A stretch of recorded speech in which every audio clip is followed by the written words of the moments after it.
De volta, e agora vamos entrevistar a Aline Alice, cientista política, também é coordenadora do Núcleo de Estudo de História Social das Cidades. Boa noite, Alice. Aline, é um prazer recebê-la aqui no Contraponto mais uma vez. O Aslan tem ano passado a Aline esteve aqui e foi fazer um tour pelo mundo, não, Alfredo? Foi, viajou. Soube que esteve na Grécia, na Suíça, na Inglaterra. Andou muito.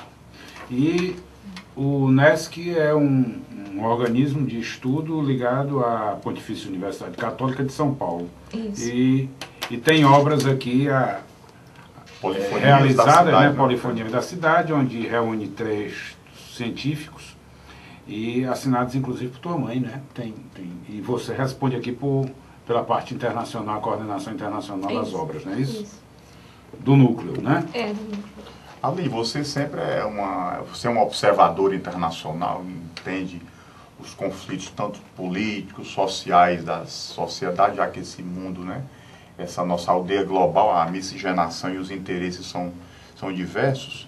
Como é que você está vendo essa... Eu sempre estou discutindo aqui com o Alfredo, principalmente nos pinga-fogos, a corrida... Segundo o Alfredo, existe uma corrida armamentista na América do Sul, porque os americanos estão querendo instalar... Já existem bases, né, na Colômbia, estão querendo aumentar essas bases. Teve a questão de discussão lá na Unasul. Como é que você vê essa corrida armamentista, se é que ela existe? Pois é, eu acho que esse é o primeiro questionamento. Será que realmente existe uma corrida armamentista na América do Sul? É questionável dizer isso. O que existe hoje em dia, conforme você bem mencionou, é a instalação de bases norte-americanas na Colômbia. Foi fechada a base de Mantra, no Equador, depois do governo do Rafael Correa, do presidente Rafael Correa. E os Estados Unidos passaram, vamos dizer, ampliando o contexto do Plano Colômbia, a instalar essas bases na região, o que representa para o Brasil preocupações. Preocupações porque é uma área de fronteira, é uma área sensível, é uma vulnerabilidade externa. E dentro do contexto da reunião da Unasul, que foi realizada recentemente agora, tanto no Equador como agora a reunião extraordinária da Unasul em Bariloche, houve uma preocupação brasileira que foi demonstrada pelo ministro Celso Amorim em relação à instalação dessas bases. O Brasil pediu que fossem dadas mais informações sobre como seriam feitas, como é que ocorreria a instalação das bases, o que de fato se passaria. O Brasil também levou um ministro para que fosse explicado, dentro do contexto da Unasul, dessa reunião, como é que se daria o acordo com a França, que envolve transferência de tecnologia e construção de submarinos, inclusive um nuclear, para que não houvesse nenhum tipo também de questionamento que o Brasil estaria com alguma agenda escondida e poderia estar se armando porque estaria pensando que haveria alguma ameaça representada pelos países da região, o que não é a preocupação brasileira. O Brasil não tem preocupação com os países da região. A nossa preocupação é apenas com essa instalação de bases que não é do nosso interesse nacional. Mas você não vê a instalação dessas bases, por exemplo, amigo do Alfredo aqui, o Chaves teve ligação com o Ahmadinejad, com o Medvedev, quer dizer, a frota russa já fez manobras ali que é no Caribe. Sim. A preocupação não seria essa do americano, com medo até de, por exemplo, na América do Sul nós temos apenas armas convencionais, né, Alfredo? Só temos armas convencionais.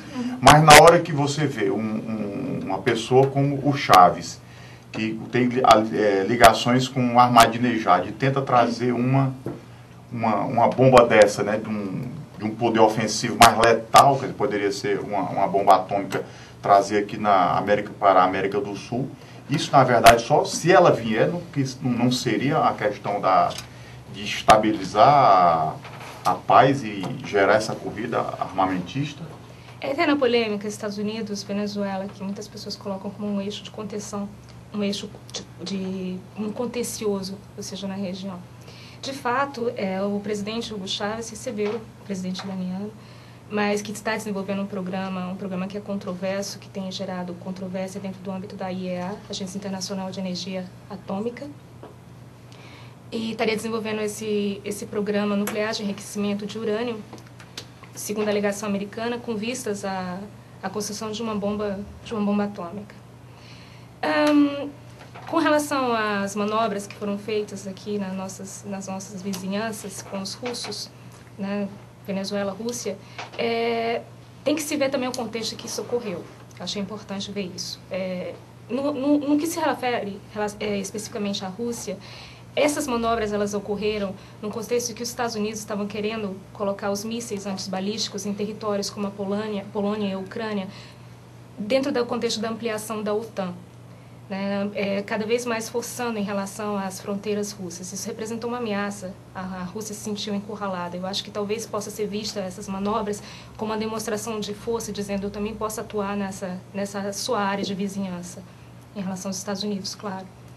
E no caso específico da relação do Irã com a Venezuela, eu acho que o fato do presidente Hugo Chávez ter relações com o presidente com Ahmadinejad não significa que haja uma transferência da energia nuclear que o Irã esteja desenvolvendo para o contexto da América do Sul. Essa implicação ela não é imediata, seria um contrassenso, inclusive, a meu ver, pensar dessa forma. Sim, mas o americano é uma questão de prevenção dele. Né? Quer dizer, na hora que a armada russa, né, fez a manobra no Caribe, o americano falou logo em voltar a reativar a quarta frota americana. Né? Trazer aqui já para a América do Sul, já existe a UNITAS e agora voltaria. A reativação foi interessante você falar da quarta frota. A reativação da quarta frota, da forma como o Brasil percebe, pode estar vinculada talvez a um outro contexto que foram pedidas informações ao governo norte-americano, porque existem as reservas do pré-sal, a nossa Amazônia Azul, que é de uma dimensão enorme, com baixo potencial de risco para a exploração. E, no caso, essas reservas, num contexto de fim do petróleo, de fim dos hidrocarbonetos, o Brasil tem uma riqueza incomensurável aí. Então, a reativação da quarta frota seria muito mais uma preocupação nossa, né? Nossa, brasileira, do que uma preocupação ligada ao Hugo Chávez. Só para poder... Mas você falou em questão de proteção, mas você acha que no mundo atual, com as reservas que tem as americanas, tudo bem que as do países ali do Oriente Médio, tem já certos dele com a previsão de acabar. Você acha que seria uma ameaça eles chegarem a invadir, quer dizer, as nossas águas para poder tomar o nosso petróleo? Não se trata de invasão. A questão do próprio conceito de soberania. Né? Então, o Brasil ele tem que necessita mostrar um certo controle do seu território. Isso envolve também um controle da nossa zona econômica exclusiva, da nossa plataforma continental. Então, assim, é uma questão de você demonstrar que pode exercer um controle naquela área, numa área que é uma área que desperta interesse. Claro, uma área de riqueza. Você vê que a maioria dos conflitos no Oriente Médio envolvem interesses geopolíticos ligados ao petróleo. Isso é um fato. E no fim do regime, no fim do petróleo, no contexto de crise, né, como esse que a gente está passando, de crise gerada também por esse fim do petróleo, é claro que o Brasil possuindo essas reservas desperta interesse. Isso aí parece claro. Eu acho que, primeiro, que nós estamos em vias de uma corrida armamentista. O Brasil está destinando valores que há tempos não destina a reequipar equipamentos bélicos. É lógico que esses valores são bem reduzidos comparado com os investimentos existentes por outros países que usam como regra a beligerância. O Brasil tem investido pouco e investido historicamente pouco. Exato. Porém, os nossos vizinhos também investem muito pouco. Uhum. Os expoentes agora são dois países, um é a Venezuela